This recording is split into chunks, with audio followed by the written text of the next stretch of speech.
이제는 행정부에 대해서 살펴볼게요. 행정부는 우리나라의 행정 업무를 하는 거죠. 우리나라를 하나의 신체로 치면 행정부는 뇌에 해당하는 기관이에요. 뇌와 손발, 우리가 어떻게 뭘 할지 정하고 손발, 실행하는 거죠. 네. 그래서 행정부의 구성원을 봐야 되는데요. 먼저 대통령 있죠? 대통령, 행정부의 수반, 최고 우두머리예요. 그래서 행정부의 수반이 누구냐라고 물어보면 대통령이다 라고 대답을 해야 돼요. 우리나라는 국무총리가 있긴 하지만 우리나라는 국무총리가 행정부 수반이 아니고 대통령이 행정부 수반인 국가인 거죠. 그래서 모든 행정에 관한 최종적 권한과 책임이 있대요. 그런데 우리나라는 행정부 수반이기도 하지만 국가원수, 국가를 대표하는 사람에 해당하기도 하죠. 그래서 이 각 권한을 구별할 줄 알아야 되는데요. 행정부를 지휘 감독하거나 국군, 군대에 관한 걸 일을 하거나 공무원을 임명하거나 면직시키거나 대통령령을 발표하거나 하는 건 다 행정부 수반의 권한이고 그 외 대외적으로 다른 나라에 대해서 우리나라를 대표한다든지 영토라든지 헌법기관을 구성, 그러니까 대법원장을 임명한다든지 하는 거는 국가 원수로서의 권한 또 같이 행사를 하고 있다는 점을 아시면 되겠습니다. 그 다음 기관은 국무총리가 나오네요. 대통령이 국회의 동의를 얻어 임명하는데 국무총리는 국무위원, 각부 장관을 누구를 임명하면 좋을지 제청할 수 있고 해임도 건의할 수 있고 총리령도 공포할 수 있어요. 그 다음 국무회의라는 게 나오는데요. 대통령이 하는 회의를 국무회의라고 불러요. 행정부 최고 심의 기관, 우리 행정부에서 결정할 일을 가장 높은 곳에서 결정하는 최고 심의 기관이죠. 대통령, 국무총리가 국무위원으로 구성된대요. 각부 장관을 의미해요. 대통령이 의장이 되고 국무총리가 부의장이 돼요.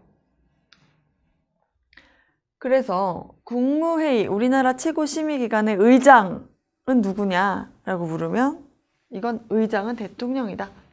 부의장은 국무총리다. 이렇게 대답할 수 있어야겠죠.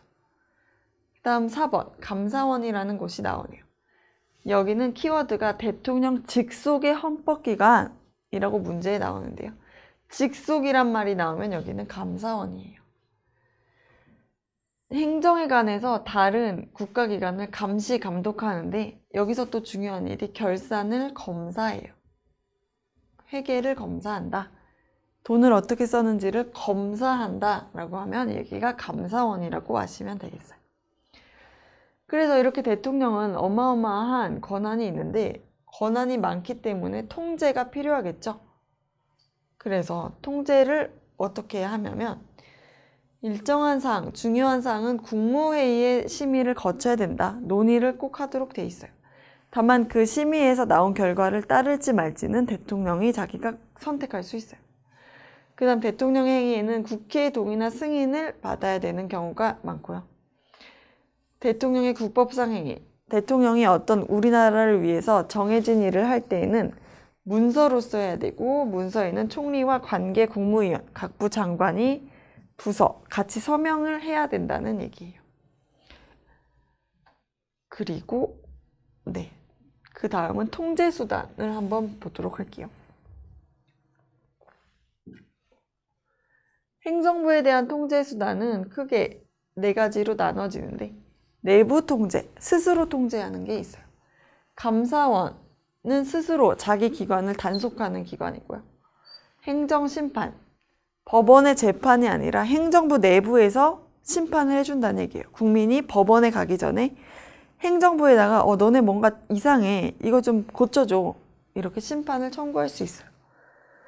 국민고충처리위원회 이런 게 있네요. 그다음 국회에 의한 통제, 국회도 행정부를 통제해요. 어떻게 통제하냐면 입법권, 법률을 만들어서 너네 이 법대로 해 라고 하거나 예산안을 심의해주고 국정감사, 국정조사, 국회 권한이었죠. 탄핵소추, 대통령이나 국무총리 같은 중요한 사람을 너 일 그만해 라고 헌법재판소에 청구를 하는 게 바로 탄핵소추예요. 그다음에 각종 동의권이나 승인권, 국무위원에 대한 해임 건의권이 있어요. 다만 이 해임을 건의했을 때 대통령이 여기에 따를지는 또 대통령의 재량이에요. 그 다음으로는 사법부에 의한 통제를 받는데요.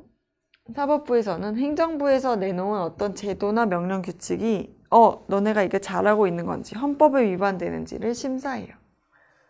마지막으로 국민에 의한 통제. 국민도 행정부를 통제하죠. 어떻게? 참정권을 통해서. 투표. 대표적인 게 투표가 있죠. 선거와 투표. 잘하면 또 뽑아주고 못하면 이제 안 뽑아줄 거야. 이렇게 할 수가 있죠. 재판 청구권. 너네가 하는 거 이상해. 법원이나 헌법재판소에 너네가 이상한 거 한 거에 대해서 내가 재판 청구할 거야. 헌법소원, 헌법재판소에 하는 거죠. 그 다음에 정당 활동, 이익단체 활동. 어떤 단체에 가입해서 자기의 의사를 표현할 수 있어요. 여론 형성. 우리 정부가 지금 잘한다 못한다. 요즘엔 댓글로 많이 싸우죠. 그런 것도 하나의 여론 형성에 해당이 돼요. 국민이 정치에 참여를 해서 행정부를 통제하는 방법이 되는 거죠. 여기까지 이제 행정부에 대해 알아봤습니다.